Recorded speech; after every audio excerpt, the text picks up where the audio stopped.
Nous, nous souhaitons la bienvenue aux participants au présentiel et à ceux à distanciel. Cette session académique pour les partenaires qui s'inscrit dans le cadre de la troisième conférence arabe sur le foncier qui s'inscrit dans qui ait lieu au Maroc avec une co-organisation avec le ministère de l'aménagement du territoire, de l'urbanisme, de l'habitat et de la politique de la ville et un nombre des partenaires entre eux, l'UN Habitat et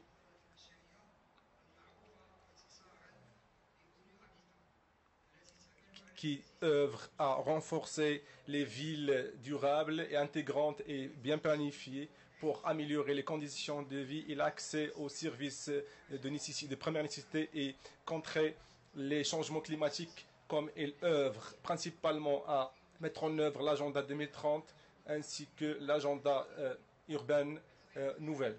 Et le ministère de l'aménagement du territoire, de l'habitat et de la politique de la ville a des référentiels, des grands référentiels tels que la Constitution du Royaume du Maroc et les hautes directives de Sa Majesté le Roi, que Dieu l'assiste, et aussi des référentiels et des références, à savoir le programme gouvernemental et des programmes spéciaux. Nous souhaitons aussi la bienvenue aux intervenants qui vont nous honorer par leur intervention académique. Nous leur souhaitons bienvenue et le remerciement ample en nous donnant la parole inaugurale à monsieur le secrétaire général près du ministère de monsieur Youssef Hosni. À vous la parole, monsieur le secrétaire général.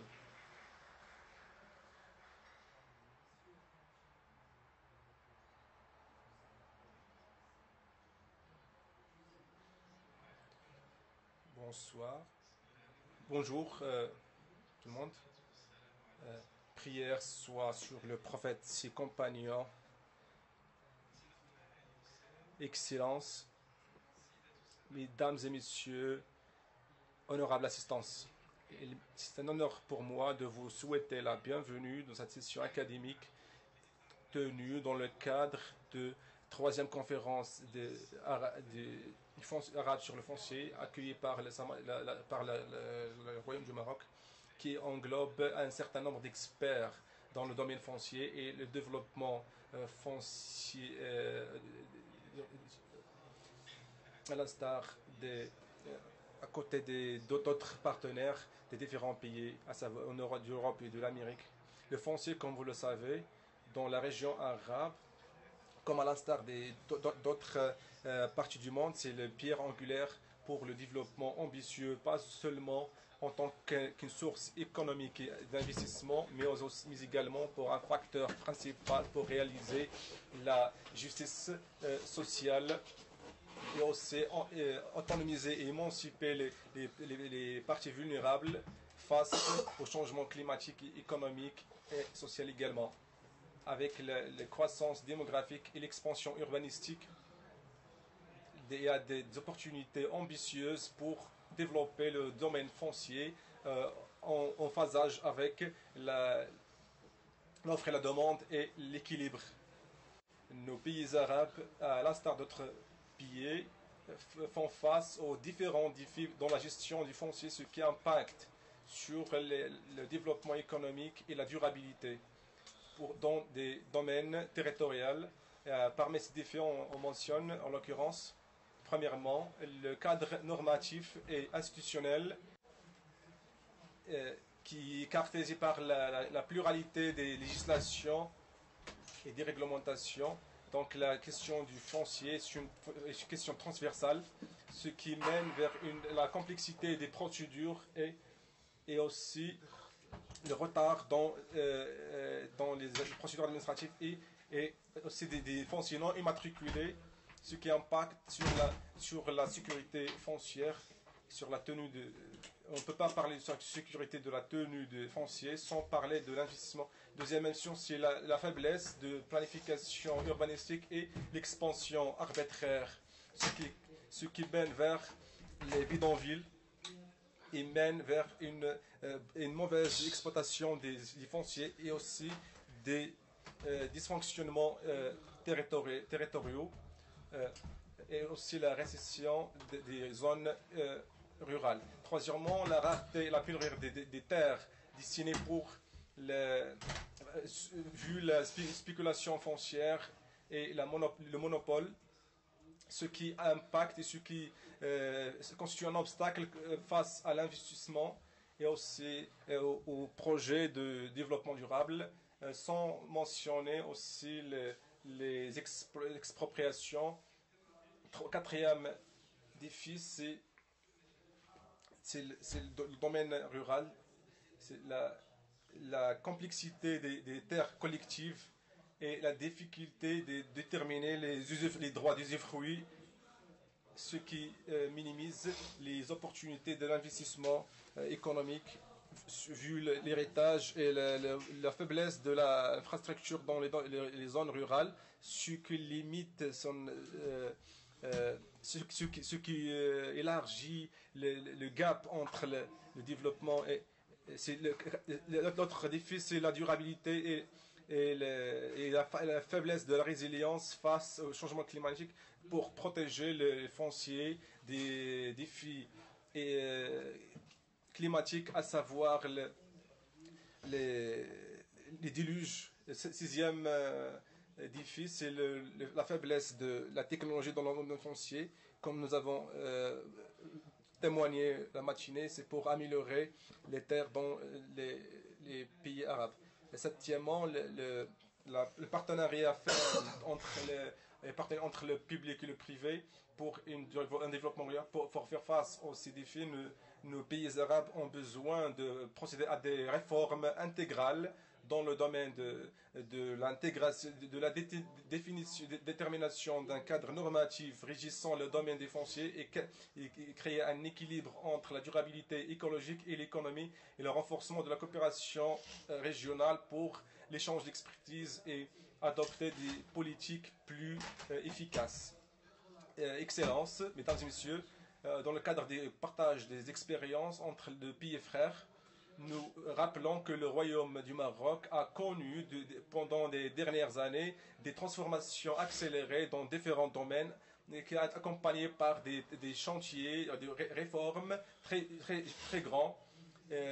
Suite à la leadership éclairé de Sa Majesté le roi Mohamed VI Dieu l'assiste, et aussi les agendas de plusieurs ministres dans un cadre de ce qui arrive dans notre pays. Ces chantiers ont été accompagnés par des réformes gigantesques pour intégrer, pour améliorer l'efficacité et le degré de réponse de ces fonciers à des défis. Et aussi l'expansion urbanistique connue pour le max 62,8 au Maroc, ce qui va augmenter dans les décennies à venir pour relever les défis et pour aussi la cristallisation d'une nouvelle vision pour la planification urbanistique et contrôler l'expansion urbaine et le développement des mécanismes, de nouveaux mécanismes pour faciliter l'accès aux fonciers, soit pour le public ou bien le privé, ce qui garantit l'harmonie des politiques foncières dans le pays. Dans ce cadre, le Maroc a lancé une stratégie foncière globale qui vise à valoriser ce bien et garantir la gouvernance dans ce domaine et aussi le développement durable. Cette stratégie a été mise en place sous la supervision de l'ANFCC, l'Agence nationale de conservation foncière, de cadastre et de cartographie, par le soutien de différentes instances compétentes. Après, nous allons entendre l'intervention pour relever les défis auxquels nous faisons face. Mesdames et messieurs, cette session académique que nous sommes en train de traite et aborde le foncier en tant qu'une ressource principale pour renforcer le développement intégral et résiliente des domaines territoriaux. Dans ce contexte, le sujet de foncier propose beaucoup de questions, à savoir comment on peut considérer le foncier en tant qu'un levier pour minimiser et réduire les inégalités spatiales et quelles sont les politiques qu'on peut adopter pour une bonne mobilisation des fonciers qui est en faveur de développement durable et comment peut-on renforcer la résilience du foncier face aux défis, qu'ils soient économiques, sociaux ou bien climatiques. Les réponses à ces questions nécessitent une approche globale et compréhensive et aussi la planification durable et le renforcement du cadre législatif et normatif et développer de nouvelles politiques pour faciliter l'accès au logement et aussi favoriser l'investissement dans le domaine des fonciers. Ça nécessite une coordination, plus de coordination et coopération entre les pays arabes pour l'échange des expertises et d'expériences et renforcer le travail commun pour garantir une politique foncière plus efficace. Et nous sommes sûrs que cet événement va être une opportunité pour changer des opinions, des expertises et afin de conclure, nous vous souhaitons plein de succès lors de cette rencontre. Ceci est une étape pour garantir la résilience des plans fonciers et salam alaikum.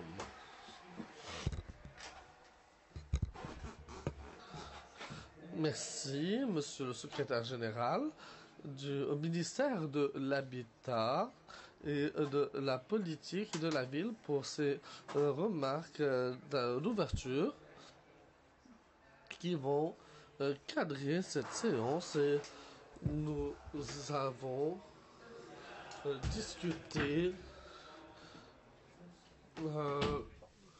de l'importance des défis et des réformes qui sont en cours et des résultats principaux au Royaume du Maroc.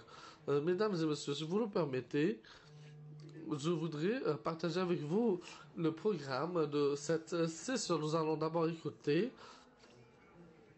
Madame Latifa Nahnahi, directrice de l'urbanisme. Nous vous invitons à venir vous joindre à nous.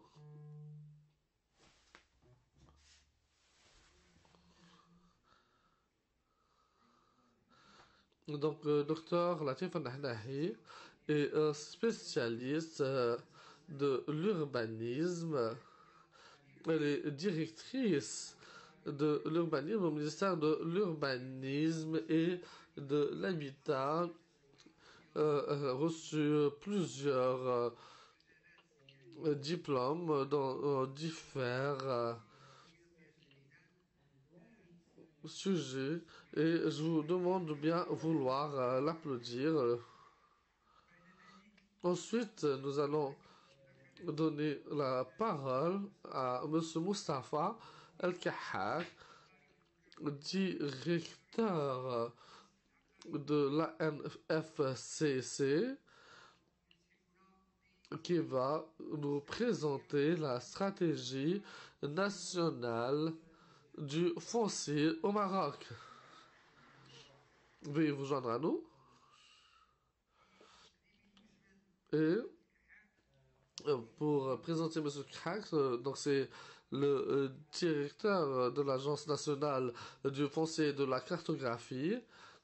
Donc c'est un expert reconnu dans le domaine de GIS et sa topographe de formation. qui a eu des diplômes il y a très longtemps. Je ne vais pas vous donner la date donc de l'Institut agronomique et vétérinaire à Rabat. Il a également eu beaucoup de responsabilités à travers les années et vous allez juger de vous-même de son parcours. Un parcours exceptionnel. Ensuite, on devait avoir une présentation de M. Laïachi, professeur Ali avait, mais malheureusement, il n'a pas pu se joindre à nous. Et ensuite, nous aurons une présentation de moi-même sur la relation entre le foncier et l'urbanisme. Et finalement, nous allons donner la parole aux représentants de l'Institut des informations géochroniques, M. Saad Al-Alab, en Arabie Saoudite. Ensuite, nous allons ouvrir la session aux questions avant d'avoir avant de voir avoir une restitution des résultats de cette session. Et ensuite, on se retrouvera. Donc, Madame Dahnahi, à vous la parole.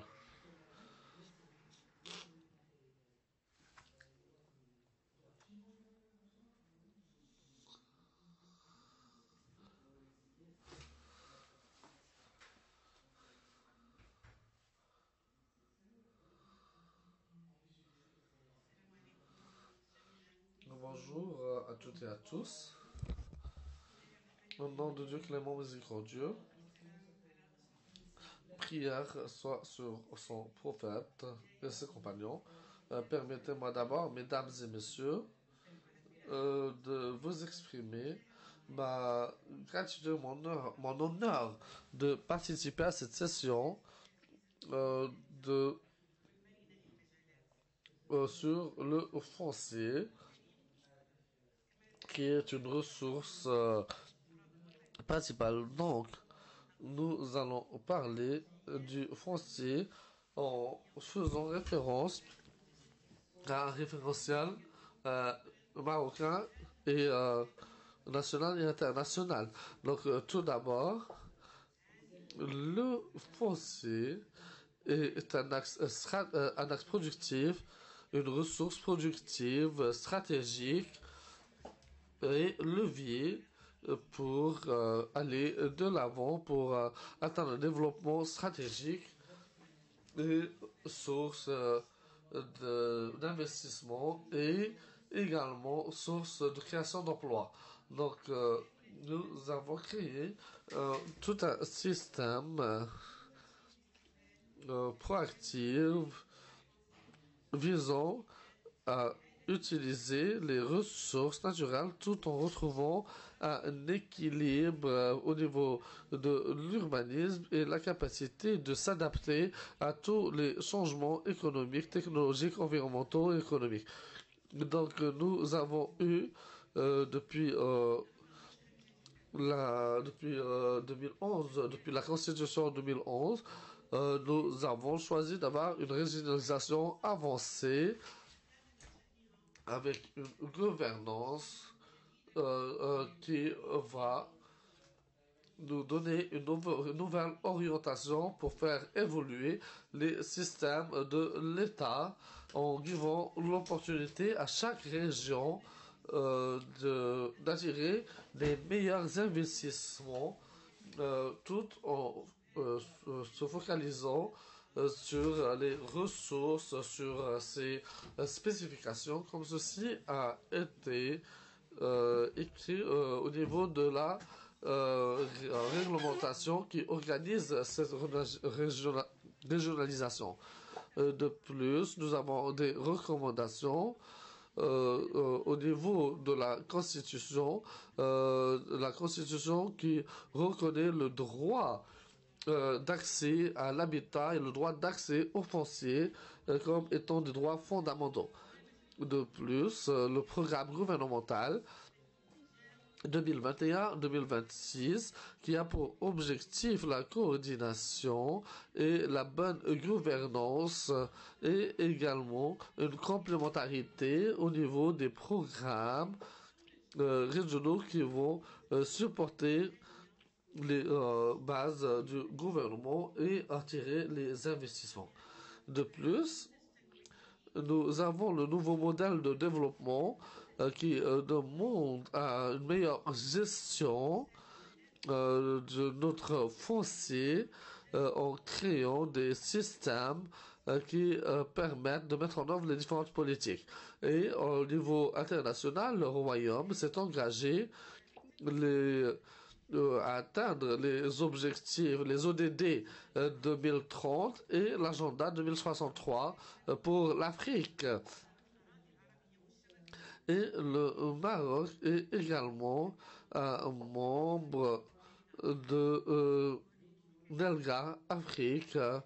De plus, les défis, chère audience, les défis afin d'atteindre nos objectifs sont des défis complexes qui changent de façon continue, mais qui peuvent être résumés. Nous avons d'abord le défi démographique, l'extension urbaine. Donc, la dynamique démographique que nous avons remarquée ces dernières années a généré un changement d'urbanisme et le nombre de villes a atteint 380 villes avec une urbanisation de 62,8%. Et la population urbaine s'est multipliée par 6 entre 1960 et 1924.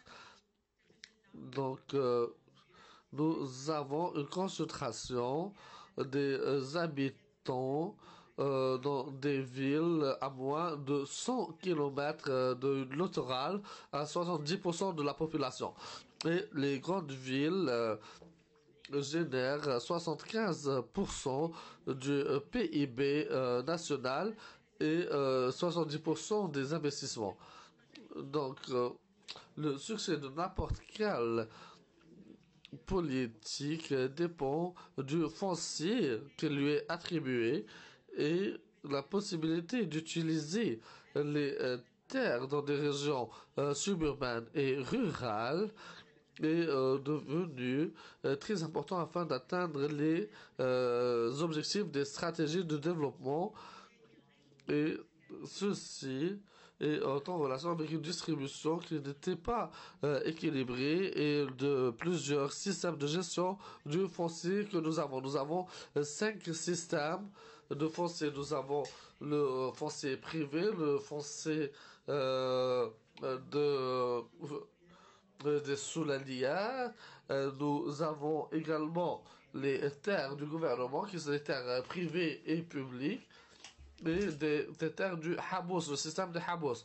Donc, plusieurs initiatives ont été lancées afin de faire évoluer la gestion et les systèmes de gestion du foncier au Maroc en intégrant toutes les parties prenantes et avoir un référentiel pour toutes les parties prenantes quand il s'agit des systèmes de foncier en commençant par les études, le suivi et la mise en œuvre. Donc ce sujet focalise sur plusieurs points et donc je vais présenter les points principaux, les axes principaux. Donc les axes principaux sont de démontrer les politiques en termes d'urbanisme qui nous démontrent les choix du gouvernement au court et au moyen et long terme.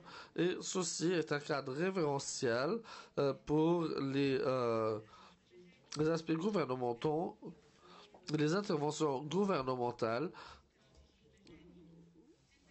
Et cette vision prend en considération le foncier comme étant un bien national qui a besoin d'une bonne gestion qui prend en compte la spécificité de tous les aspects avec 4 visions principales ou bien 4 orientations principales. Donc tout d'abord, revoir et adapter le cadre législatif et intégrer certains systèmes de gestion du foncier en prenant en considération ces différents systèmes et adapter toutes les lois pour qu'elles soient homogènes en relation avec le foncier et l'urbanisme. Le deuxième point est le développement urbain et le marché des constructions et également éviter un urbanisme qui s'étend au profit des terres agricoles. La troisième orientation, c'est de faire un suivi des besoins en foncier à travers les programmes nationaux et redéfinir les biens en termes de foncier quand il y a un manque. Et finalement, améliorer la gouvernance et avoir une transparence des prix quand il s'agit de biens immobiliers et en garantissant le suivi et l'évaluation des prix en mettant en place des observatoires pour l'immobilier, que ce soit au niveau national ou régional. Ensuite, pour 2050, nous avons démontré de façon très claire l'importance de l'immobilier pour faire face aux défis qui continuent à augmenter. Cette vision est également basée sur 4 orientations. L'expansion urbaine doit se faire vers l'intérieur pour éviter le choc de rééquilibrage territorial et garantissant une connectivité entre les différents centres urbains. Et nous avons besoin d'une planification immobilière très stratégique pour lever la pression qui existe sur le littoral. Et ce défi pour mobiliser les réserves stratégiques foncières pour accueillir les équipements, les grands équipements et pour l'innovation, pour garantir un développement équilibré, intégrant et durable. Deuxièmement, renforcer le rôle des métropoles en tant que force motrice et ce qui nécessite une gestion effective du foncier pour garantir un élargissement et une densité bien étudiée dans le cadre des projets structurants. Ça nécessite d'améliorer les espaces disponibles pour éviter la spéculation foncière et garantir une multifonctionnalité. Troisièmement, renforcer le rôle des villes intermédiaires en tant que facteur de résilience qui nécessite la cristallisation et d'une structuration foncière pour freiner les inégalités spatiales, et ça nécessite un accès équitable pour la foncier et mettre en place des mécanismes réglementaires efficients. Dans le cadre de l'encadrement des zones rurales, faciliter le passage des espaces ruraux, ça englobe la garantie des politiques bien des actes qui sont en faveur de l'infrastructure. Sont des centres émergents en tant qu'outil stratégique pour mobiliser et valoriser le foncier public et renforcer les liens entre les zones urbaines et rurales. Et pour le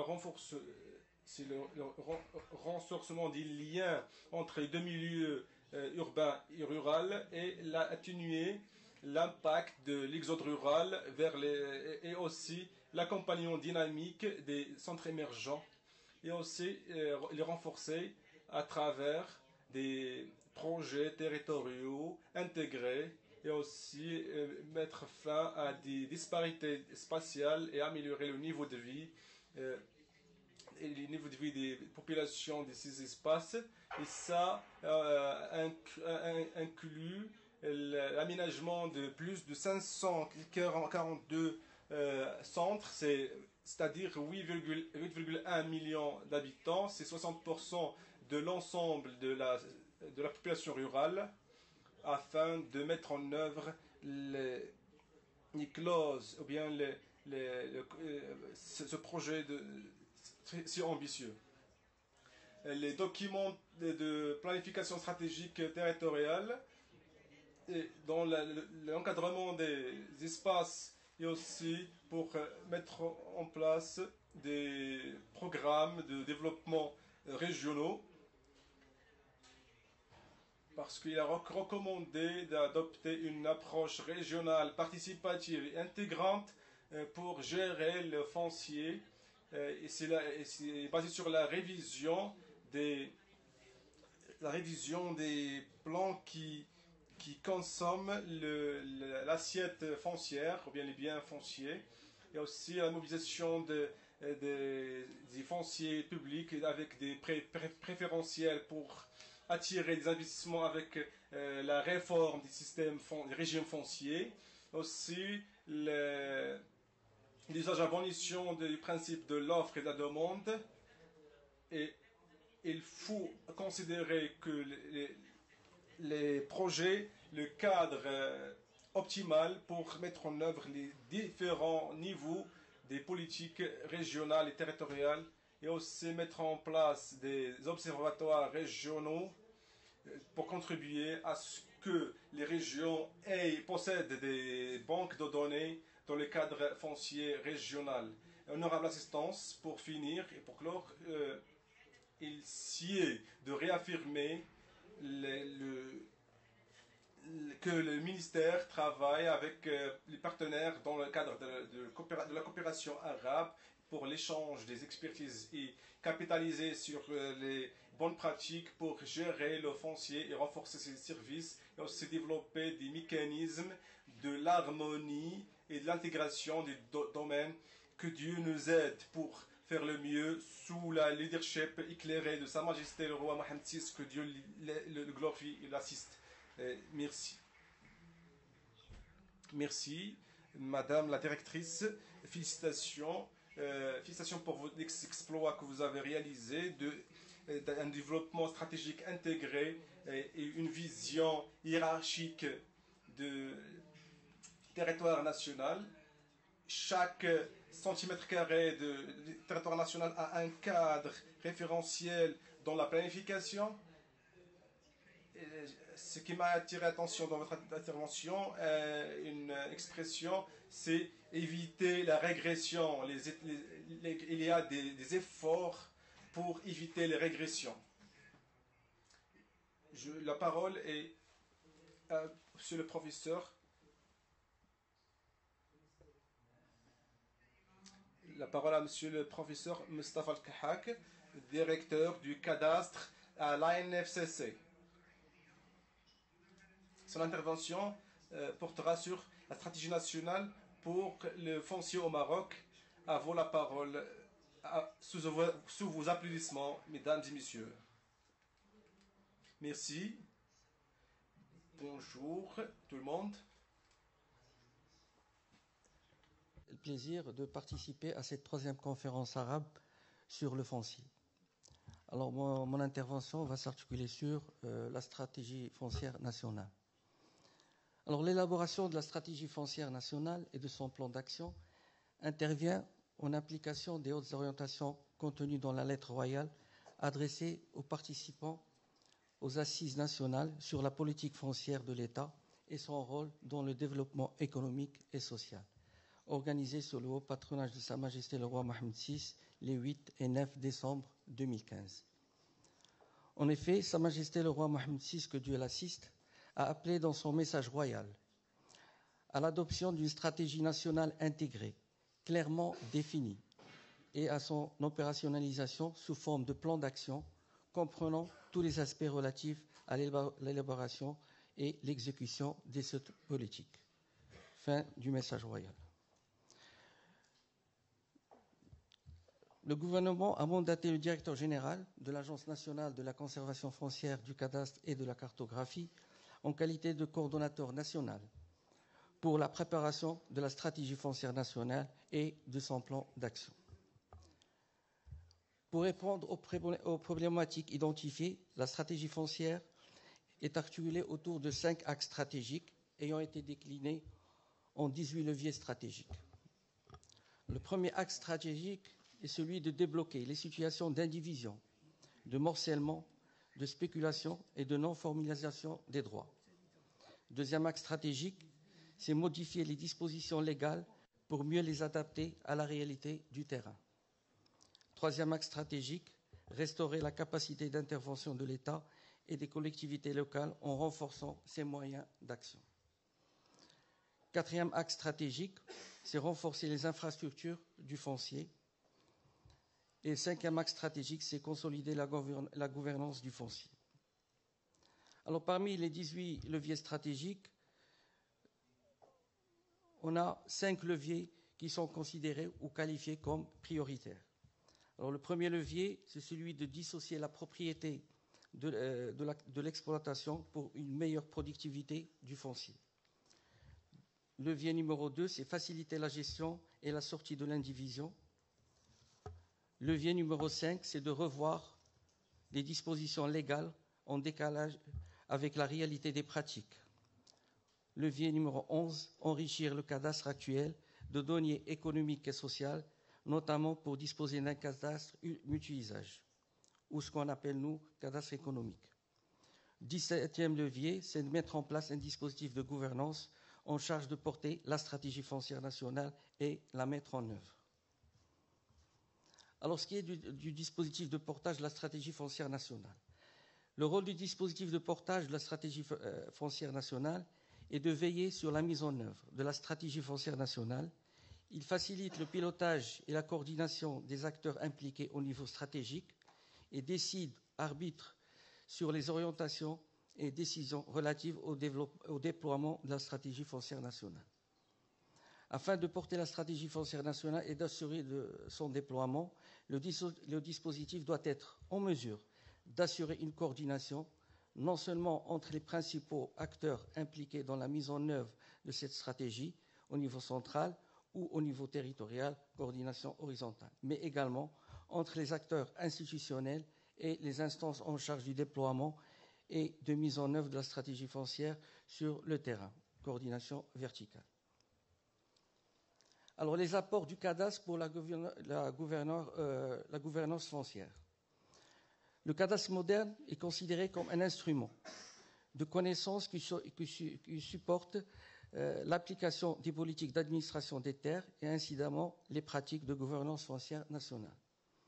Les données géospatiales du cadastre constituent une base essentielle pour comprendre les dynamiques territoriales et prendre les décisions éclairées en matière de développement durable et inclusif.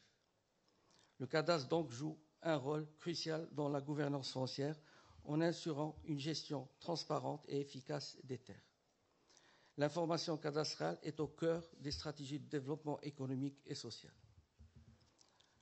Je prends le cas du cadastre pour la fiscalité foncière. Un cadastre fiable et à jour facilite la collecte des impôts fonciers et assure une répartition équitable des charges fiscales. Et là, permettez-moi de vous donner un exemple de la Côte d'Ivoire. L'implémentation du SIC cadastral a conduit à, premièrement, lutter contre l'incivisme fiscal, réduction des cas de non-paiement de l'impôt foncier, augmentation du taux d'imposition. Donc le taux est passé de 48% en 2015 à 89% en 2024. Enfin, amélioration des recettes fiscales. La meilleure identification des parcelles et de leur statut fiscal a permis d'accroître les recettes issues de l'impôt foncier. Le cadastre pour la sécurisation des droits fonciers. Le cadastre fiable et accessible permet d'assurer une meilleure transparence et sécurité juridique en fournissant des informations claires et précises sur la propriété et les droits fonciers, ce qui réduit les conflits liés à la propriété et au foncier et renforce la sécurité et la fluidité des transactions immobilières.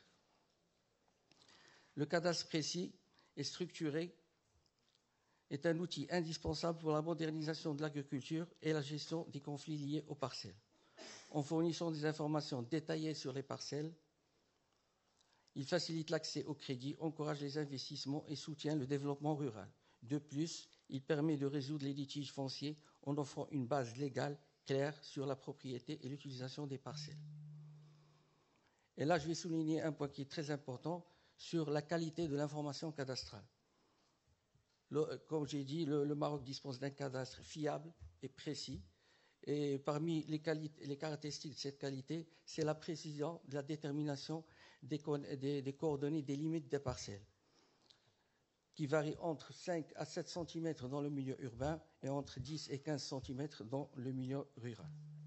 Donc le cadastre favorise donc la sécurité foncière qui, de son côté, favorise l'investissement et le développement économique. En ce qui concerne le patrimoine informationnel dont dispose l'Agence nationale de la conservation foncière, du cadastre et de la cartographie, je vais donner 2 chiffres. Aujourd'hui, on dispose de plus de 7 700 000 titres fonciers. Et qui dit titre foncier dit une propriété sécurisée. Et toutes les informations sur une panoplie d'informations concernant chaque titre. Deuxième information importante, aujourd'hui l'agence dispose de plus de 265 millions de documents numérisés, que ce soit technique ou juridique. Quand je dis technique, c'est tout ce qui concerne les données techniques au niveau des services du cadastre et ce qui est juridique, toutes les données juridiques existent au niveau des services de la conservation foncière.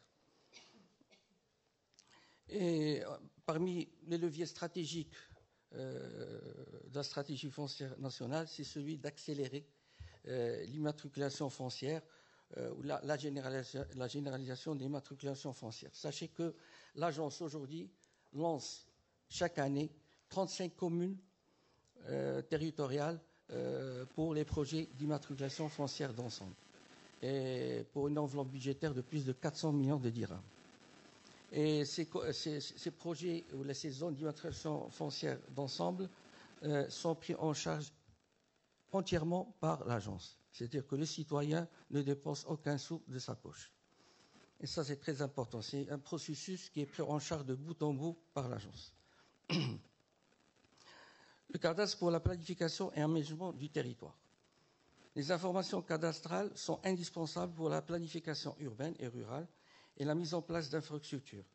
En effet, les données cadastrales combinées à d'autres données géographiques permettent d'élaborer des plans d'urbanisme et d'aménagement du territoire plus précis et plus efficaces en tenant compte des contraintes foncières et géospatiales.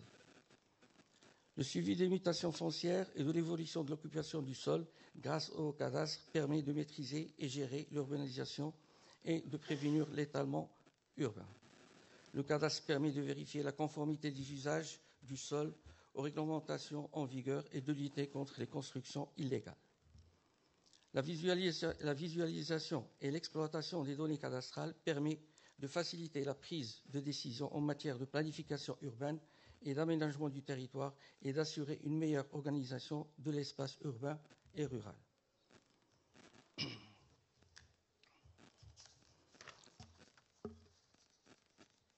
La gestion des risques naturels. En croisant les données cadastrales avec les données sur les zones à risque, inondations, glissements de terrain, etc., il est possible de mieux prévenir et gérer les catastrophes naturelles. Le cadastre peut être utilisé dans la gestion environnementale pour identifier et protéger les espaces naturels, les zones agricoles et les corridors écologiques.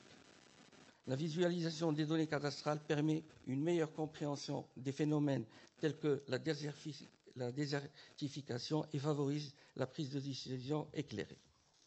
Et je vous remercie. شكرا سي مصطفى الكحاك على هذه المداخلة القيمة يعني أعتقد أن هناك ترجمة يعني فورية حاصلة على قدم وساق. الآن إذا سمحتم سأتناول الكلمة في محاولة لإعطاء أمامكم عرضا يتكلم pour exposer devant vous sur la relation entre l'urbanisme et la planification urbaine et le foncier. Cette intervention, je pense,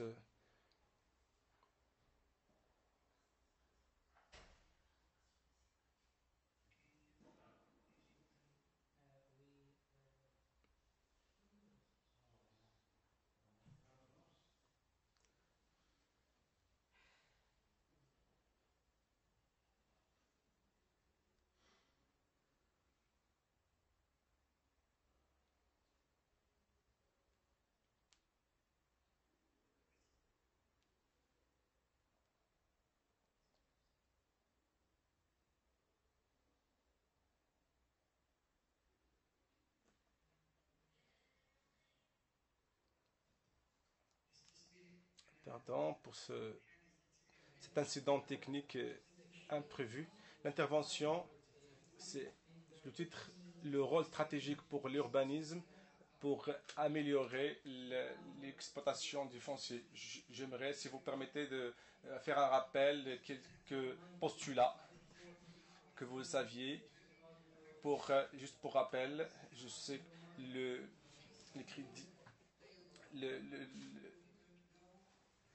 le foncier est inexorable. La contenance ou bien l'assiette foncière est une nécessité pour chaque projet de développement. Il n'y a jamais deux fonciers similaires. Chaque foncier a sa spécificité. Les ressources foncières sont aussi des droits pour les générations à venir.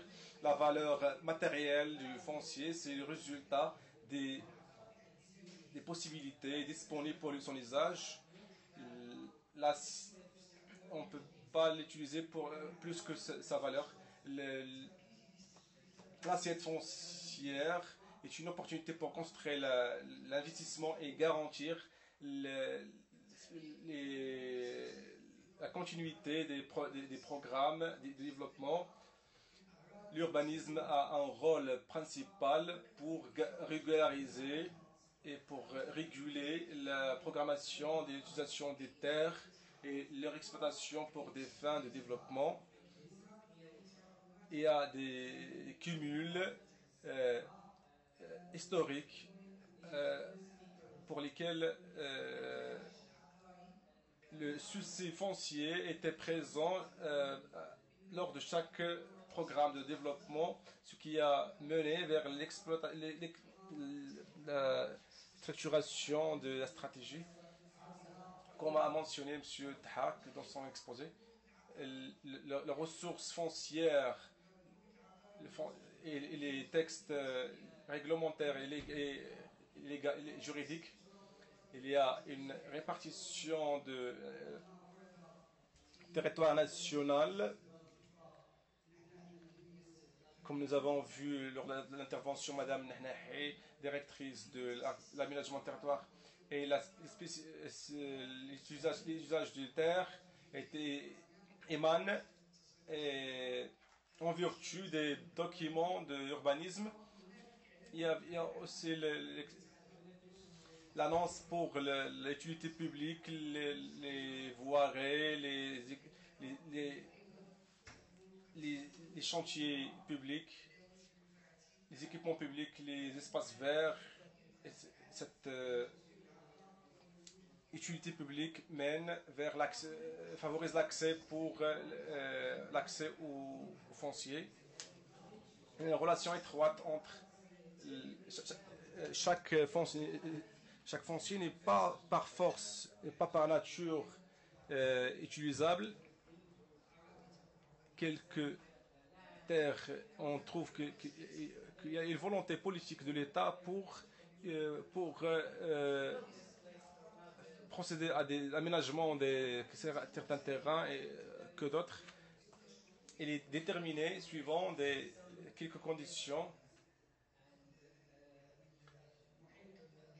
L'ouverture, le périphérie ou bien la superficie destinée pour l'urbanisme est faite suivant quelques conditions techniques et légales, et aussi l'utilisation des fonciers est planifiée d'avance, n'est pas arbitraire. Les documents de l'urbanisme mettent en place, mettent la lumière sur les relations entre les besoins et le foncier. Il y a un travail technique concentré pour savoir les besoins et afin de fournir le foncier qui est adapté, idoine. Aussi, l'aménagement territoire détermine les espaces dédiés pour les projets de développement. Le domaine est planifié et assujetti à des conditions prédéfinies. Il y a des recommandations, juste pour rappel, il y a des recommandations à travers l'expérience que nous sommes en train de vivre sur le plan pratique. Et ça nous mène vers le pragmatisme et la détermination des besoins foncières est fait de manière généreuse, très généreuse, alors que les besoins sont moins que ça. Aussi, régler la croissance urbaine, expansion urbaine et éviter l'abus dans des expansions urbaines. Et aussi, on parle alors d'une perte du foncier, donc c'est onéreux. Aussi répondre aux besoins fonciers pour protéger l'environnement en tant que priorité. Première priorité, l'accès fluide au foncier qui facilite le fait d'attirer l'investissement. Donc l'exploitation du foncier va en phasage avec l'investissement. Les garanties légales, juridiques et pratiques pour protéger la propriété foncière et constituer un facteur décisif pour que l'investissement soit mis en place, et aussi mettre des mécanismes pour l'exploitation rationnelle de l'espace urbain de manière optimale. Mettre en place des mécanismes pour mettre en œuvre les dispositions des opérations urbaines suivant un agenda ou bien un emploi du temps bien déterminé, bien aménagé.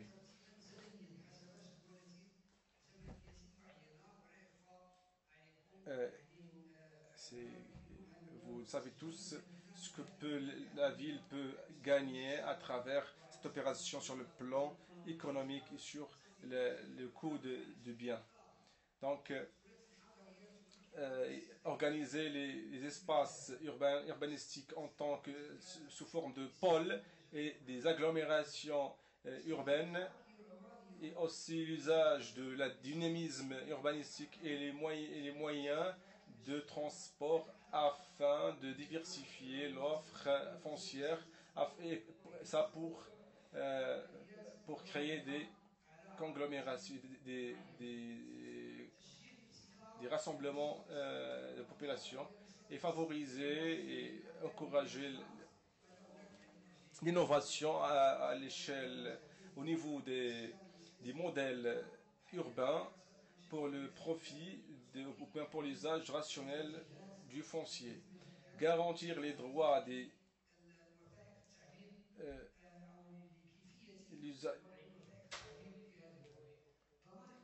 garantir les droits des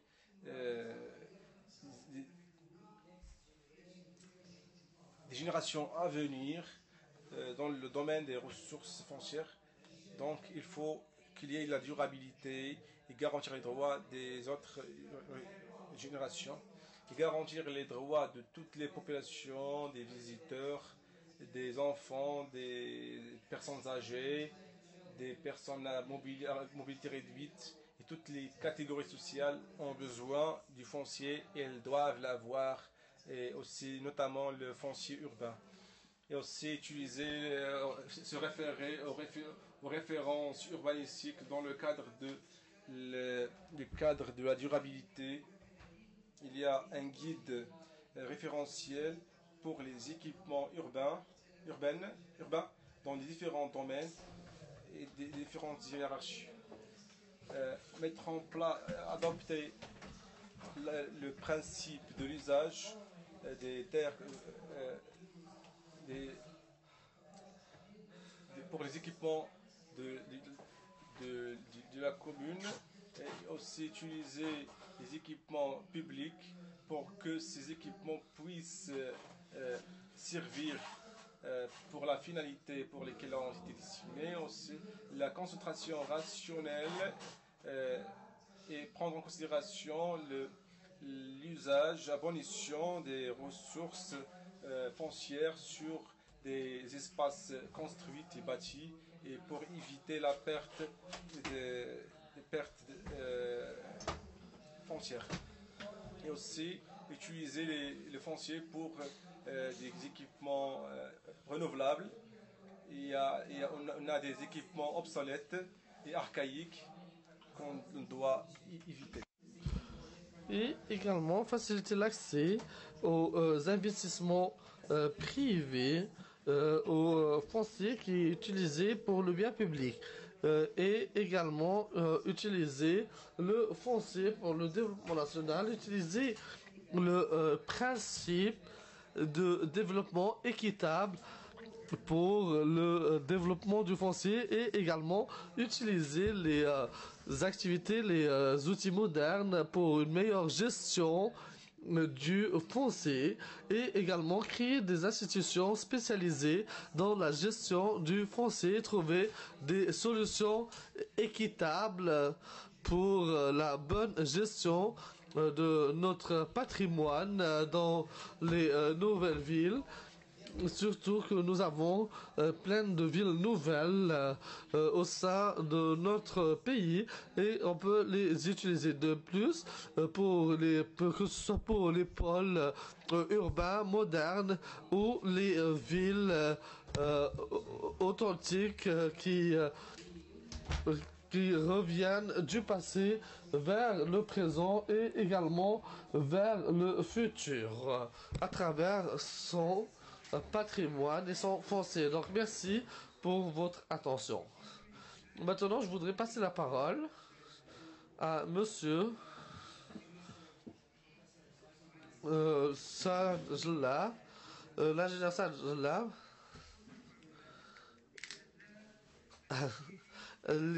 au professeur Al-Anizi, directeur de l'urbanisme en Arabie Saoudite.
Donc, bon après-midi à tous.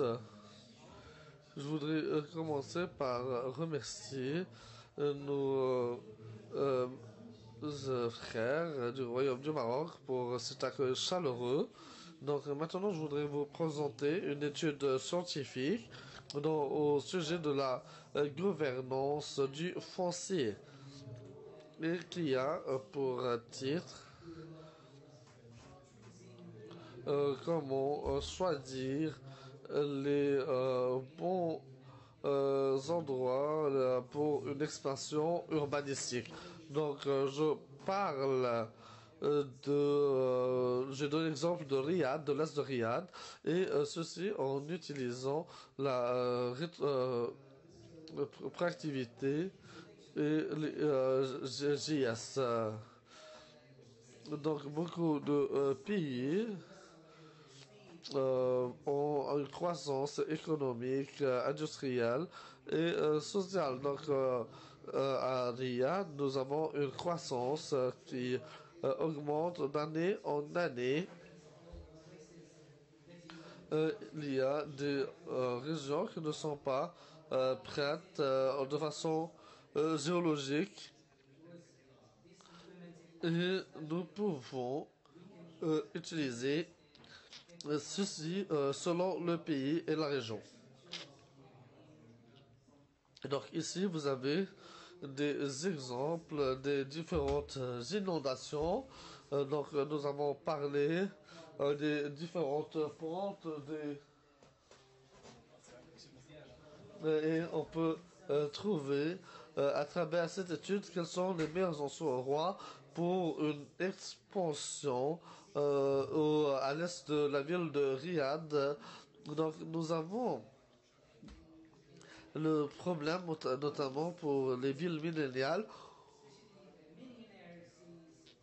et qui s'applique à la ville de Riyad et d'autres villes.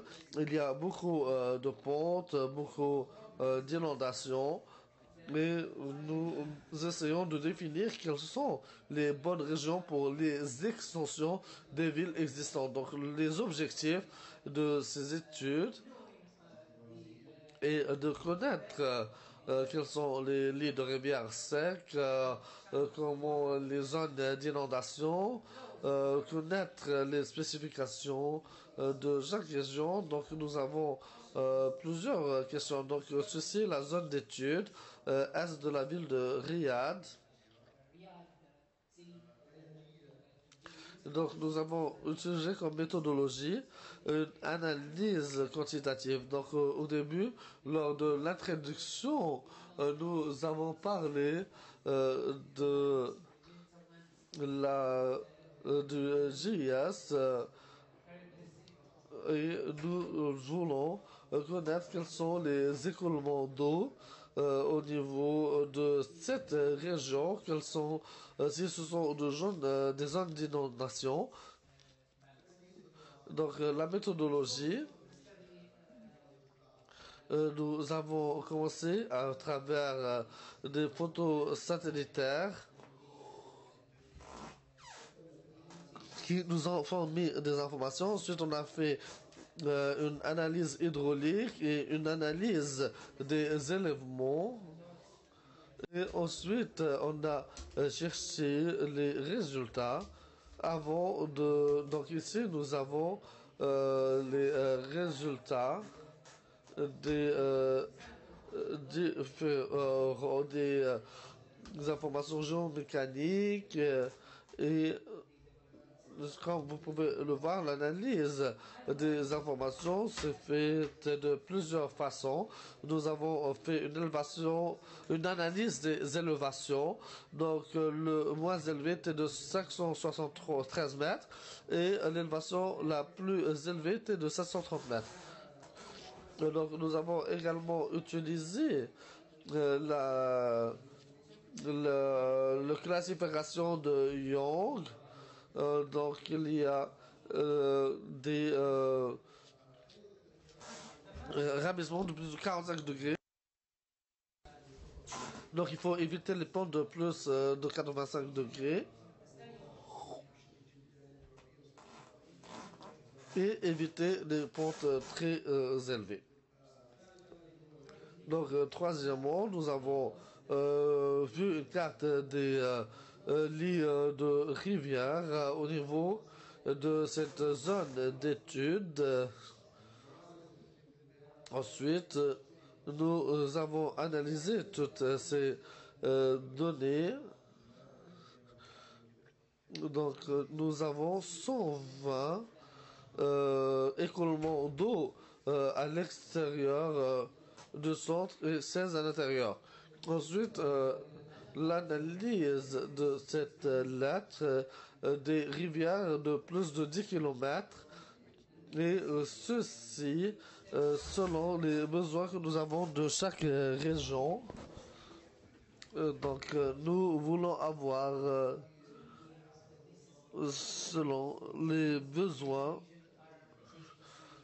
de chaque région. Donc, j'ai utilisé des critères indispensables. Ensuite, l'analyse a été faite à travers une pondération des écoulements d'eau dans des lits de rivières secs.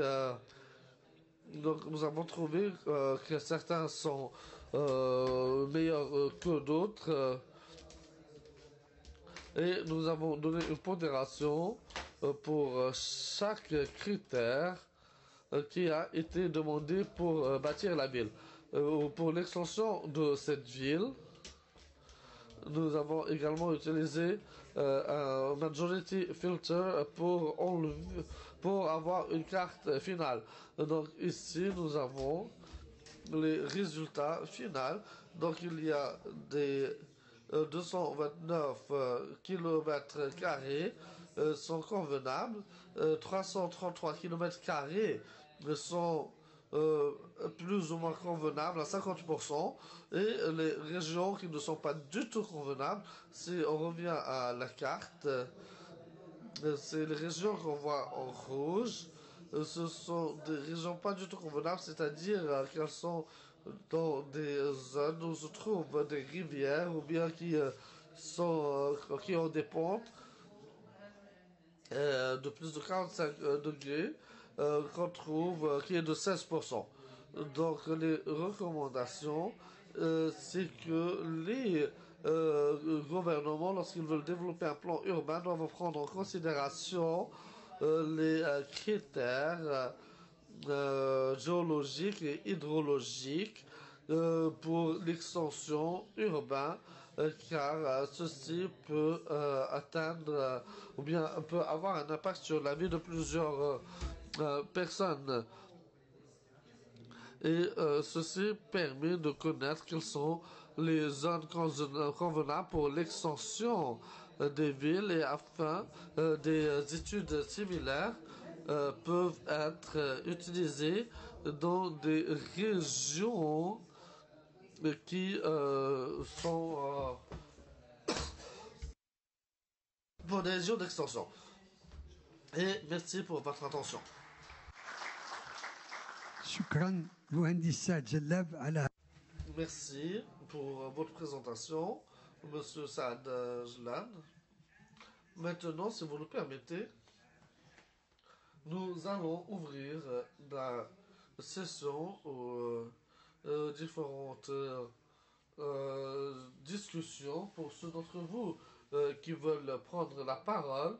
Donc, nous allons prendre une liste de noms au premier round avant de donner la parole à tous les intervenants.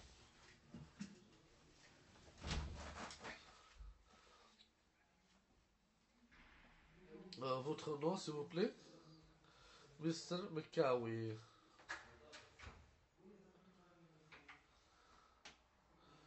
Et ensuite, Madame.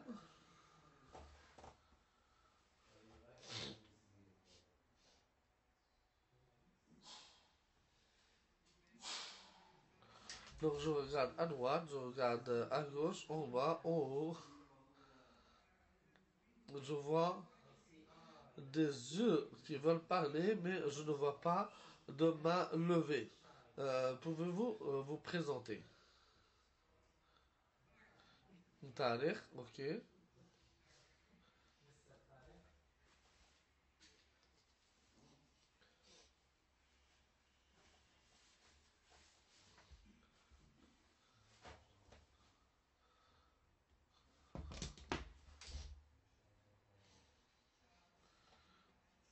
Donc je vais écrire quelques noms sans vous le dire. Donc je vois des personnes qui veulent prendre la parole. Mesdames, Virginia, directrice d'urbanisme, on doit vous entendre. Donc je vous porte volontaire. Je suis sûr qu'il y a beaucoup de choses que vous pouvez partager avec nous. Docteur Salah. Alors, je vais vous appeler et dire le docteur Salah. Donc, nous avons 1, 2, 3, 4, 5 intervenants. Donc, on commence par cette liste avant de passer à une deuxième liste. Donc, monsieur Mkawi, à vous de prendre la parole. Est-ce qu'il y a un micro pour monsieur Mkawi?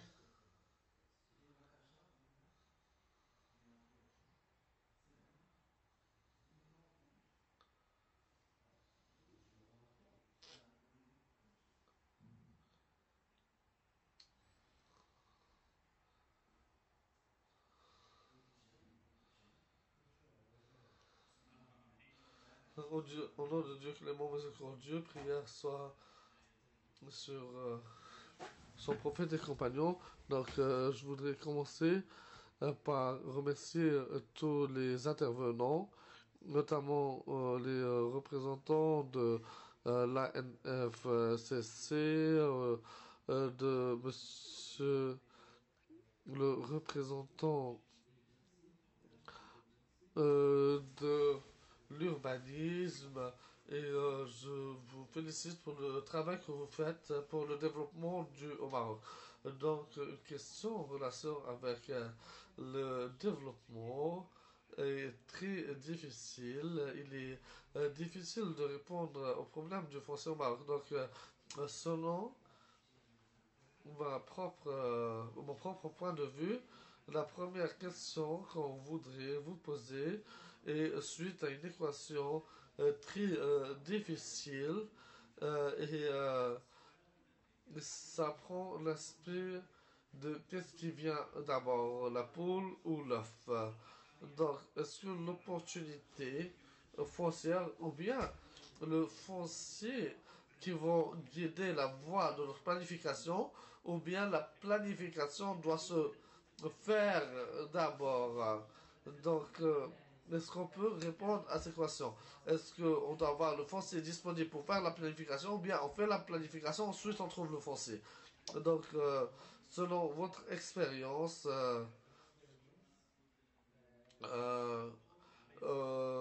si vous pouvez nous donner les grandes lignes, ou bien pour cette question. Et merci. Merci, monsieur Mkawi. Donc, les intervenants vont vous répondre tout à l'heure. Maintenant, je passe la parole à madame Lham Saleh, directrice de l'agence foncière de Kenitra et Sidi Hassan et Sidi Slimane.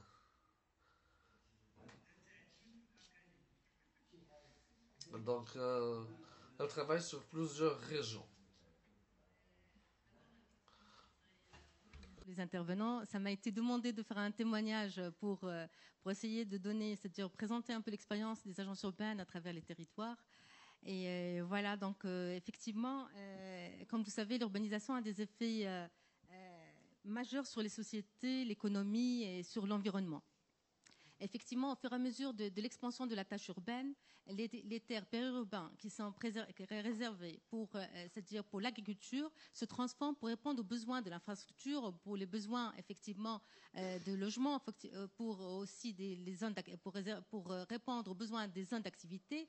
Donc, effectivement, ces changements de vocation provoquent une réduction des terres agricoles, effectivement, et en plus de ça, provoque une artificialisation des sols, les rendant impropres à l'agriculture. Effectivement, cette urbanisation que nous sommes en train de vivre et d'y vivre, et tous les territoires ils sont conscients de cette problématique, qui est traduite par deux processus que je voudrais c'est-à-dire présenter, qui sont différenciés. Il y a un processus qui est réservé par une volonté de l'État de faire c'est-à-dire une urbanisation à travers des documents d'urbanisme, en dotant un établissement humain d'un document d'urbanisme qui effectivement introduit les zones périurbaines dans c'est-à-dire document d'urbanisme pour lui, en changeant ainsi sa vocation d'une vocation agricole à une vocation autre pour répondre aux besoins de cet établissement public. Donc c'est un processus à valeur ajoutée qui répond aux besoins de la volonté de l'administration pour l'aménagement et le développement d'un territoire donné. Et il y a aussi un processus parallèle, qui est un processus qu'on subit suite à une prolifération de la construction, c'est-à-dire non réglementaire, autour d'un douar. Donc, c'est un émiettement, effectivement, des terrains agricoles, rendant une réduction des terres agricoles fertiles, c'est-à-dire qu'on signifie que c'est un processus qui ne génère pas de valeur ajoutée. Donc, deux processus d'urbanisation qui sont différenciés, mais qu'on est en train de subir. Effectivement, les agences urbaines, pour répondre à cette problématique majeure de l'urbanisation, on est en train de doter ces territoires par des approches, on aborde nos territoires par plusieurs approches. Une approche c'est-à-dire de la planification urbaine stratégique, telle que par exemple les schémas directeurs d'aménagement urbain, dont les objectifs, effectivement, c'est de la gestion durable c'est-à-dire des ressources, et aussi a pour objectif, effectivement, la réorganisation de l'armature urbaine. Et en plus d'équilibrer tous les pôles qui se trouvent dans un territoire donné pour créer cette complémentarité entre territoires et protéger ainsi les terrains agricoles et cette prolifération de l'urbanisation. Deuxième approche qu'on est en train de procéder au niveau des agences urbaines, c'est l'approche de l'urbanisme réglementaire à travers les plans d'aménagement. Fort heureusement, maintenant, on est conscient de la problématique de l'étalement urbain. On est en train de créer des villes, c'est-à-dire qu'on appelle les villes compactes. C'est qu'on est en train de destiner, c'est-à-dire des territoires donnés, des villes, c'est-à-dire en hauteur, densifiées versus étalement urbain pour éviter effectivement cette prolifération sur les terrains agricoles. Et il y a comme approche, il y a l'approche, c'est-à-dire de la planification opérationnelle à travers, par exemple, les études de restauration, où on est en train d'encadrer les constructions non réglementaires, c'est-à-dire c'est surtout des tissus non réglementaires, pour essayer de le doter d'une réglementation à travers des lotissements qu'on appelle des études de restauration, c'est-à-dire on introduit de l'infrastructure, on introduit des équipements pour, c'est-à-dire introduire ces tissus dans la réglementation et le rendre effectivement, c'est-à-dire viable, et ils peuvent répondre aux besoins de la population qui y vit. Et aussi, il y a l'approche qu'on est en train, qui est tout récent, c'est l'approche de la planification qu'on appelle, c'est-à-dire qu'on a effectivement introduit au niveau de la planification, c'est les délimitations des douars. C'est quoi? C'est effectivement pour éviter l'émiettement des terrains agricoles. On est en train d'encourager les populations rurales à se regrouper dans des douars pour qu'on puisse un peu, c'est-à-dire introduire des équipements, introduire effectivement tout le nécessaire pour ces douars, pour qu'ils puissent un peu, c'est-à-dire vivre dans la dignité comme on veut, et éviter effectivement cet éparpillement des douars sur tout le territoire, créant ainsi une réduction c'est-à-dire des productions d'agriculture. Et la cinquième approche que je peux annoncer aussi, c'est l'approche de la planification digitale. On est en train d'introduire, c'est-à-dire des plateformes au niveau de nos territoires ruraux pour avoir toute l'information, la data, pour accompagner tous les territoires et la prise de décision à travers des plateformes qu'on accompagne pour qu'ils puissent, c'est-à-dire qu'on introduit toute information urbanistique, telle que par exemple les schémas directeurs, c'est-à-dire les plans d'aménagement, les études de restauration, les délimitations de douane, qu'on puisse un peu mieux maîtriser nos territoires et avoir, c'est-à-dire une maîtrise et une décision adéquate pour éviter effectivement cette urbanisation non contrôlée. Et je pense que je vais me limiter à ça. Et merci. شكرا جزيلا سيدة المدير. Merci Madame la directrice. Donc, votre expérience est une expérience très importante, très riche. Et comme vous le savez tous, Kenitra, Sidi Khassam, Sidi Slimane sont des villes pleines de zones agricoles, l'un des plus riches au Maroc et l'une des zones irriguées les plus anciennes au Maroc. C'est la région du Rab, donc je comprends votre préoccupation pour protéger cette richesse agricole historique. Donc merci beaucoup pour cette intervention, Madame El Saleh. Maintenant, je passe la parole à Monsieur Tariq. Monsieur Tariq, la parole est à vous. Donc bonjour. Donc, je suis Bouddha d'Égypte. J'ai une intervention très rapide par rapport au développement au niveau de la ville de Riyad, aux assainissements. Donc, je ne vois pas comment votre travail a été fait. Donc, j'ai un modèle que je voudrais dupliquer. Et ensuite, je voudrais revenir 5 ans plus tard, l'essayer de revenir 5 ans plus tard et regarder les quantités d'écoulement d'eau, quel est l'impact du modèle que j'ai et quel est il faut d'abord faire des simulations du modèle pour savoir lorsque je le mets en œuvre dans une région, il n'y ait pas de catastrophe. Donc il faut qu'il y ait un modèle d'écoulement d'eau qui doit être... donc pour les écoulements d'eau, donc vous parlez des écoulements d'eau. Donc c'est vrai, donc pour les écoulements d'eau, les études hydrologiques que nous menons, et j'ai parlé de cette étude. On peut y rajouter tous les besoins. Donc ceci est pour une gouvernance urbanistique. Vous pouvez rajouter autant de critères que vous voulez.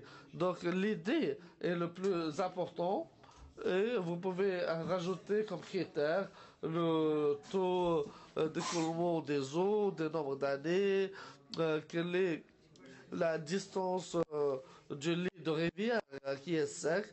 Donc, mais pour moi, c'est vraiment une idée pour la gouvernance urbanistique. Donc, ce sont deux points à prendre en considération, l'élévation et l'écoulement des eaux.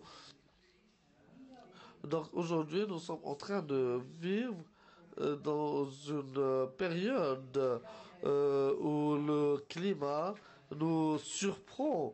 Il n'y a plus de régularité climatique. Donc on fait tout ce qu'on peut, sachant qu'il y a des changements climatiques auxquels on doit faire face, même au Maroc aujourd'hui. Donc je passe maintenant la parole à monsieur. Madame Benjeloun, directrice de l'urbanisme, on doit l'entendre, il va nous bénéficier davantage. Merci, Monsieur Bekdouri. Si vous permettez, premièrement, je veux remercier l'ensemble aujourd'hui, les personnes ici présentes et aussi tout le monde, notamment de l'Arabie Saoudite. Premièrement, je veux aborder un point. On a avec nous dans cette salle des directeurs d'agences urbaines de pratiquement un grand, on va dire, échantillonnage de territoire. Nous avons avec nous les gens de Dakhla, les gens de Oujda, les gens de Fès, de Stat, de Esfi, de Taza, de Mknes, de Khnefra, de Kenitra, de Sawira. Désolée, j'ai raté quelques-uns. d'El Jadida. C'est pour vous dire que aujourd'hui, l'acte de planifier, il est précédé par une gouvernance. Et cette gouvernance au Maroc, elle est représentée par des agences urbaines. Donc au Maroc, nous avons 30 agences urbaines qui sont 30 experts en matière d'urbanisme et qui ont une mission de par la loi de planifier les territoires. Je suis moi-même à un niveau central, donc qui est la direction de l'urbanisme, qui relève d'un ministère avec plusieurs champs d'intervention, et ce n'est pas fortuit. Nous avons des échelles d'intervention d'aménagement de territoire, d'urbanisme, d'habitat et de politique de la ville. Pourquoi ? Parce que dans l'acte de planifier, nous devons répondre à l'ensemble de ces échelles-là et nous devons les superposer et créer de la cohérence quand on planifie. On planifie à travers un outil, comme un peu partout dans les pays du monde. Nous avons une planification stratégique sur 20 à 25 ans et on a une planification de l'usage du sol, un peu comme partout dans l'ensemble des pays. Maintenant, dans la pratique de cette planification, qu'on a évaluée, qu'on a interrogée, bien sûr, il y a un couple indissociable. C'est pour répondre à mon ami qui dit qui précède l'œuf ou la poule. En fait, c'est un couple indissociable. La planification urbaine et la planification foncière vont de pair. Maintenant, je tiens à remercier mon ami Sikhak qui a présenté les grandes lignes de la stratégie, mais j'aimerais souligner l'énorme effort qui a été fait par la NCFCC et qui n'est pas facile, c'est de sécuriser ce foncier. Vous avez bien vu dans l'intervention de Mme Latefa Nahnahi la diversité des statuts fonciers, la complexité que cela génère pour mobiliser ce foncier. Mais je pense que la première clé d'entrée, c'est connaître ce foncier, l'immatriculer, le sécuriser. Et il y a un grand effort qui a été fait dans ce sens, et on est aussi sur des approches d'immatriculation d'ensemble. Et c'est cette immatriculation d'ensemble qui est un concept intéressant, important dans la planification. Parce que c'est sur ces périmètres d'immatriculation d'ensemble qu'on peut projeter une politique de l'État qui va pouvoir se mettre en œuvre. Parce qu'on a ce qu'on appelle les prérequis de la planification foncière. Dans cette planification stratégique, Sil Bekdoril Ousset Diana, parce qu'il est aussi enseignant, mais aussi un expert et qui élabore les documents d'urbanisme, il a vu venir avec nous l'évolution de ces documents. Donc, on était dans un premier temps sur des périmètres administratifs. Aujourd'hui, on est sur des périmètres de cohérence territoriale où nous traitons aussi bien l'urbain, le périurbain et le rural. Nous traitons différentes échelles de territoire. Vous en avez parlé, Madame Nahnahi, métropolitain, intermédiaire, on va dire émergent, et le rural profond et le rural à protéger pour les objectifs que vous connaissez tous, c'est les terres agricoles à fort potentiel pour la sécurité alimentaire. La première des choses quand on planifie, moi je dis d'abord le risque. La première des choses, c'est la connaissance du risque. Et cette connaissance du risque, mon ami Sijalab, nous l'avons fait à travers ce qu'on a appelé une couche zéro, qui sont les cartes d'aptitude à l'urbanisation, qui aujourd'hui ne traitent pas que de l'aléa inondation. Nous traitons aussi l'aléa séisme, l'aléa glissement de terrain et l'aléa aussi de tsunami. Pourquoi ? Parce que les effets du changement climatique, nous les vivons. Nous avons vécu le séisme de l'Haouz, cette année encore en septembre, les inondations au niveau du sud, et vous les avez vues un peu partout dans le monde. Et je pense aussi au niveau de Riyad, c'est quelque chose que vous vivez aujourd'hui. Donc, nous sommes dans des fluctuations entre des périodes de sécheresse et des périodes de grande pluviométrie. Donc nous devons aujourd'hui planifier en introduction la question du risque. Mais le risque n'est pas un risque juste naturel, c'est un risque aussi industriel et technologique, c'est un risque économique et c'est un risque sanitaire. La crise, on va dire Covid, a été une leçon pour nous tous parce qu'elle a changé nos modes de vie. Aujourd'hui, on ne planifie plus de la même manière. Beaucoup de gens travaillent chez eux à la maison.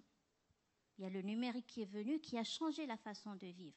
Ça veut dire que nous devons planifier différemment. Et là, je reviens à la planification de l'usage du sol et je reviens à l'urbanisme de la ville du quart d'heure, qui est très important. Ça veut dire quand on planifie la ressource foncière, qui est une ressource, ça veut dire qu'on doit l'optimiser. Mais dans cette planification de la ressource foncière, nous devons faire en sorte que notre mode de vie soit accessible à pied sur une trajectoire de 15 minutes. Et c'est ça l'urbanisme durable, et c'est ça l'urbanisme économe aussi de la ressource foncière. Vous en avez parlé, Syl Bekdori, vous travaillez beaucoup avec nous, sur la question de l'équipement, de l'utilité publique. Nous avons revu même notre manière de programmer ces équipements publics. Pourquoi ? Parce qu'on s'était rendu compte qu'on était sur un surdimensionnement, on va dire, du foncier utilisé. Donc on a dû revoir à la baisse avec l'ensemble des départements ministériels pour se dire qu'aujourd'hui, la ressource foncière, elle a un coût. Cette ressource foncière, si on la mobilise, c'est pour qu'elle soit réalisée. Et nous avons expérimenté avec l'ensemble des directeurs d'agences urbaines ici présents ce qu'on a appelé un règlement d'aménagement nouvelle génération, ou ce qu'on appelle dans notre jargon le 2.0. Le 2.0, c'est quoi ? C'est qu'on est dans un esprit de la règle fixe et ce qu'on appelle la règle alternative. Donc, comme vous le savez, un document d'urbanisme, il donne un usage du sol. Et très souvent, il donne de la valeur à ce sol, de la valeur foncière, à travers une valeur urbanistique. Mais on est dans un principe de participation et de contribution à ce qu'on appelle le financement de l'urbanisation. Donc, comment se fait cette contribution ? D'abord, c'est une contribution en nature. Donc, c'est un ratio d'une parcelle qu'on garde en tant que réserve foncière qui, plus tard, peut faire l'usage de mobilisation pour la réalisation d'un équipement. Ou alors, on est sur un système d'incitation où lorsque on va mieux gérer le sol, notamment à travers un urbanisme d'îlot où on va réserver, on va dire, de la qualité urbaine au sol à travers l'augmentation du coefficient de perméabilité du sol, des espaces verts, des équipements, eh bien, on donne une incitation urbanistique. Voilà, donc je voulais partager avec vous, nous avons les mêmes problématiques, nous vivons les mêmes enjeux, mais nous devons aujourd'hui d'innover dans notre façon de planifier.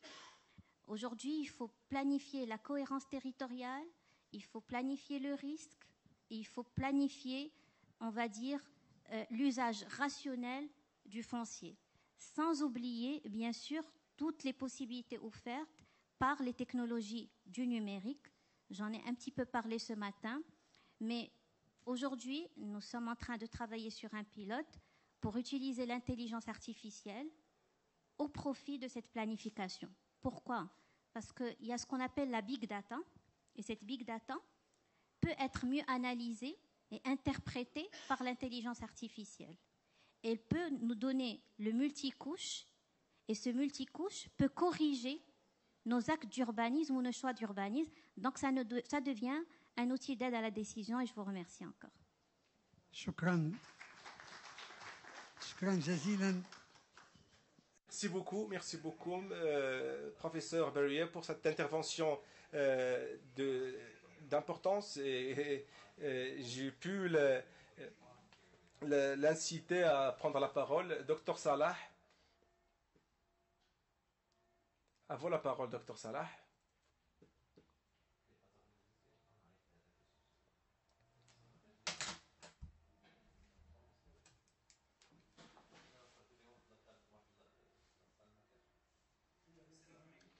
Bonjour tout le monde, merci pour le Royaume du Maroc, avec tous ces ministères, avec ce peuple si généreux, votre camarade pour la gestion des informations géospatiales. J'ai un questionnement pour les experts. Ce qu'il est prévu lors de la 3e conférence des terres sur le fond arabe sur terres sur le foncier, que les défis et les enjeux changent et ça finit par des recommandations et il y a un souci de l'expansion urbanistique alors que nous dans le monde arabe nous avons les étendues des territoires. Par contre, les pays européens ne l'ont pas. Tout ça, ça revient au coût de l'expansion urbanistique, mais le coût a changé, il est devenu moins faible. Donc, l'expansion urbanistique, je n'ai pas besoin d'être à côté d'un mall. Parce que je peux faire le marketing digital. Je n'ai pas besoin d'aller aux écoles parce que je peux le faire à travers la plateforme digitale. Mais il y a même les fonctions sont été digitalisées. Donc la présence intégrale et de la communauté n'est pas demandé dans le cadre d'expansion urbaine. Quelle est la feuille de route sur laquelle on travaille pour qu'on célèbre dans la 10e conférence et on va commencer par quoi? Même l'électricité, on peut procéder à des expansions à travers la diversification des ressources, même le photovoltaïque aussi.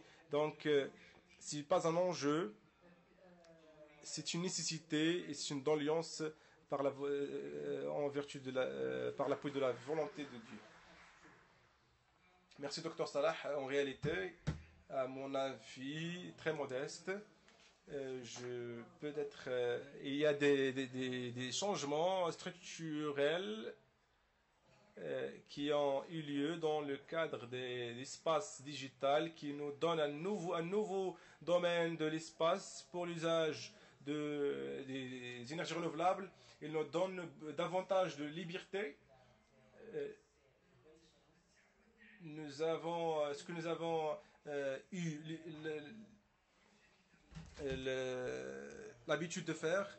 Donc, grâce à l'innovation, nous avons pu dépasser ça et que cette idée pourra être parmi les recommandations de cette session.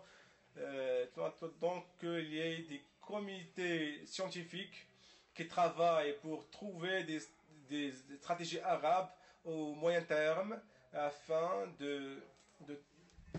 d'utiliser le foncier à bon escient. Merci beaucoup. S'il y a aussi d'autres interventions, elles sont les bienvenues. Votre nom pour qu'on vous inscrive sur la liste. Si j'entends bien.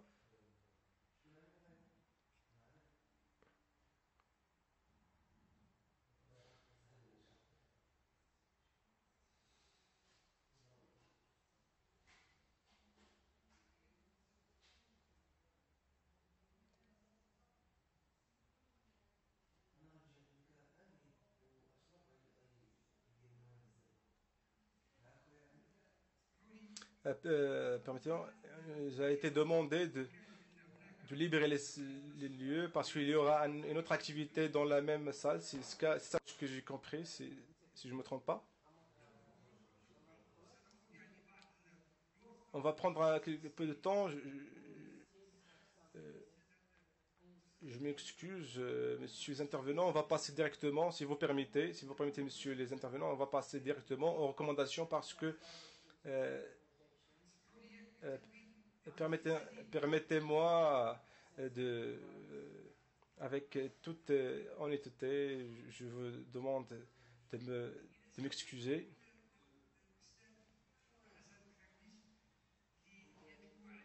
Donne la parole à Hassan Khashish pour nous donner les recommandations de cette session. Merci, M. Hassan, et à vous la parole.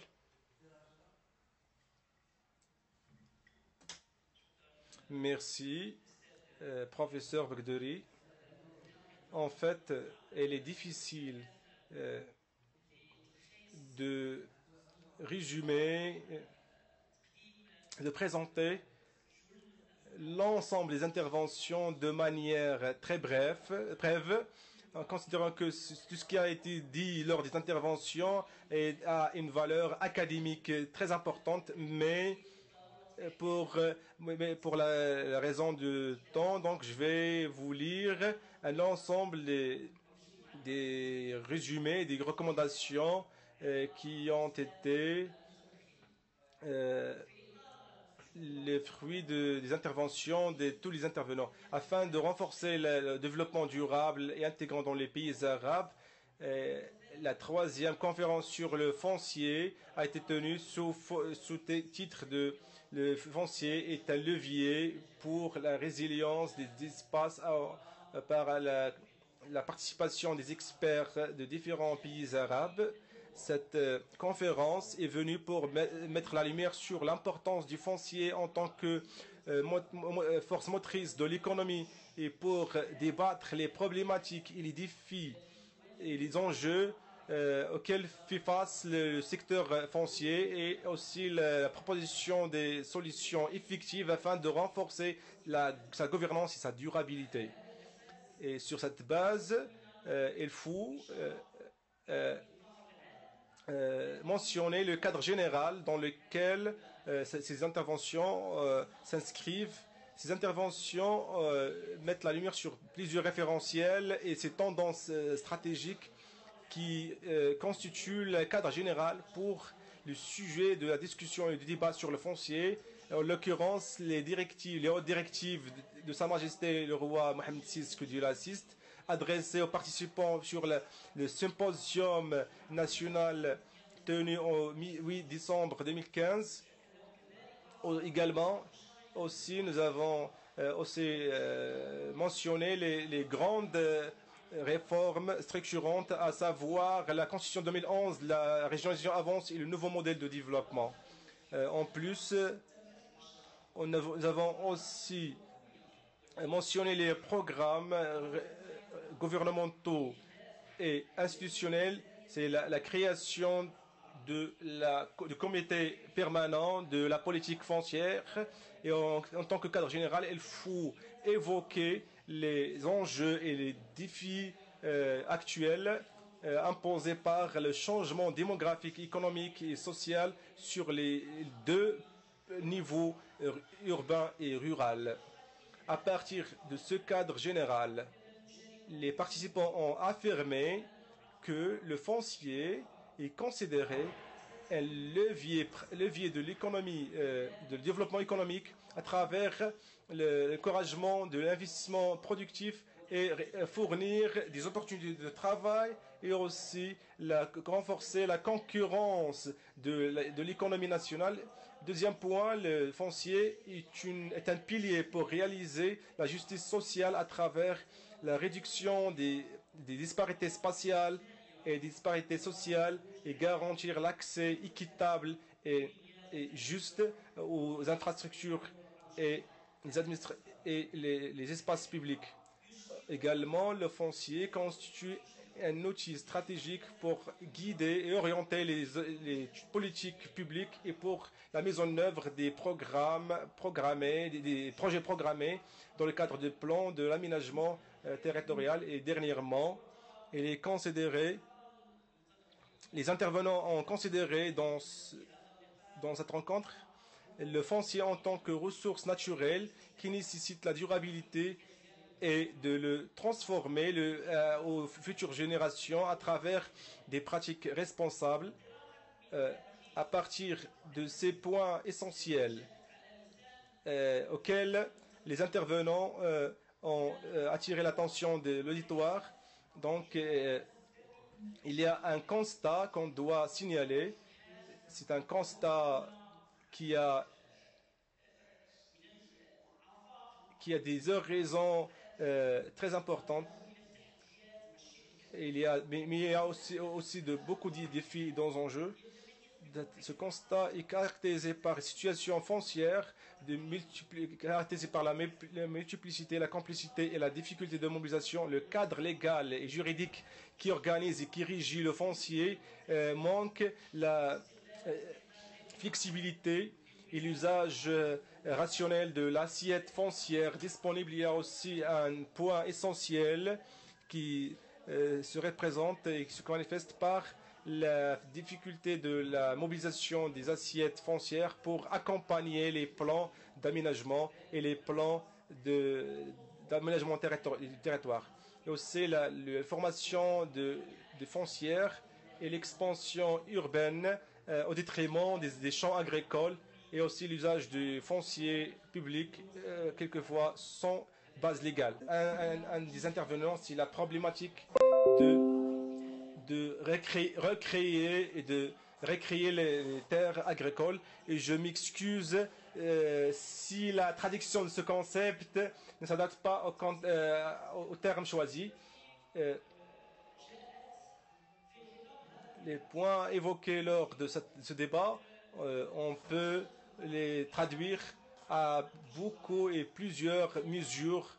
Les recommandations qui mènent vers les procédures légales et administratives, à savoir en l'occurrence faciliter l'accès aux fonciers à travers la simplification des procédures administratives et aussi surmonter les contraintes juridiques relatives aux différents régimes fonciers. Aussi le cadre légal, est-ce que les lois de l'urbanisme accompagnent le plan d'urbanisation et aussi garantir la propriété foncière et aussi la création des institutions publiques chargées de l'administration foncière au niveau régional et local et adopter le style de contractualisation entre les domaines, le secteur privé et public en faveur du développement urbain et territorial, adopter des mécanismes efficients pour éviter la spéculation foncière et enrichir le registre foncier avec des données et finalement la généralisation de l'immatriculation foncière. La deuxième mesure, c'est il y a beaucoup d'interventions à travers Madame Nahid et Madame Bedria et que nous ont donné des points à suivre. La valorisation de la réserve stratégique foncière pour des usages à utilité publique et pour des usages de valeur ajoutée, l'usage des fonciers tout en freinant l'expansion urbaine qui menace les champs agricoles et adopter de nouvelles approches visant à réaliser l'équilibre de la densité de population et aussi mettre en place des mécanismes de l'usage de l'exploitation foncière en adoptant le principe de la résilience et de la flexibilité. Aussi favoriser et encourager l'innovation à travers l'application intelligente en ce qui concerne les équipements communaux. أشكال العمرانية تنويع العرض العقاري لإحداث تجمعات البشرية. Il faut également garantir pour toutes les catégories sociales accès aux fonciers et à pouvoir garantir une utilisation multi-objectifs pour les fonciers publics Et ici, il y a un point très important par rapport au risque. Il faut généraliser ou bien apprendre ou généraliser l'utilisation des cartes d'aptitude à l'urbanisation en relation avec les risques. Mais finalement, en relation avec la gouvernance, d'utiliser une prospective, une gestion par perspective, et également utiliser le foncier comme ressource naturelle avec une compréhension de durabilité, avoir une équité foncière, une transparence et fournir des informations pour tous, généraliser l'utilisation des outils numériques et également avoir un cadre réglementaire, éviter la spoliation foncière et faciliter l'accès à cette ressource. Il faut également qu'il y ait une distribution équitable des ressources et finalement avoir garanti aux échelons territoriaux et créer un observatoire national et des observatoires régionaux pour le mobilier et utiliser les SIG, les systèmes d'information géographique pour le foncier, et ceci va participer au renforcer l'équilibre de développement entre les différents pays arabes et améliorer la compétitivité au niveau national et international, et également au niveau des villes, renforcer les liens avec le rural et avoir des planifications stratégiques régionales en fournissant les outils nécessaires aux régions et finalement développer un système qui puisse donner aux régions, aux investisseurs et aux preneurs de décision des données spécifiques pour qu'ils puissent prendre des décisions. Et finalement, je voudrais conclure en rajoutant 3 points essentiels.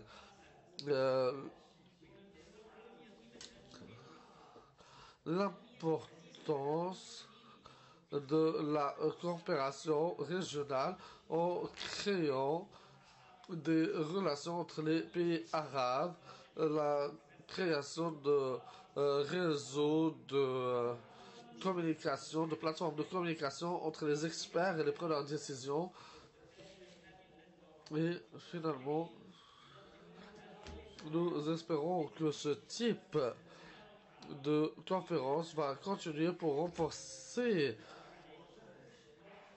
la collaboration arabe. Et merci.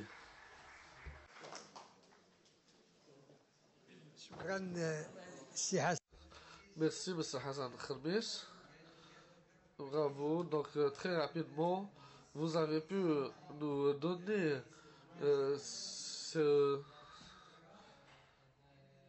cette présentation. Je vous remercie tous pour votre participation et à très bientôt. Merci beaucoup.